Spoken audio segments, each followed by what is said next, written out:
So ఈ కథ అన్నిటికీ క్లైమాక్స్ బేసిక్లీ మన కలియుగంలో ఎలా జరగబోతోంది, ఎలా జరగచ్చు. జస్ట్ ఇండియాలో కాదు, anybody in the world can be able to relate to this story. చిన్నప్పటి నుంచి మన పౌరాణిక చిత్రాలు లైక్ లిటరలీ నా favourite movie I think is Pathala Bhairavi.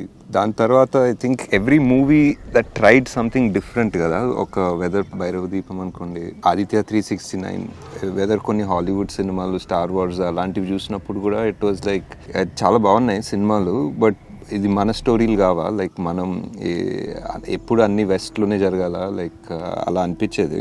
మన పౌరాణికాల్లో రాసిన, మన పురాణాల్లో రాసిన greatest battle Mahabharatam with the most number of characters and మన లాస్ట్ అవతారం కృష్ణ అవతారంతో ఎండ్ అవుతుంది.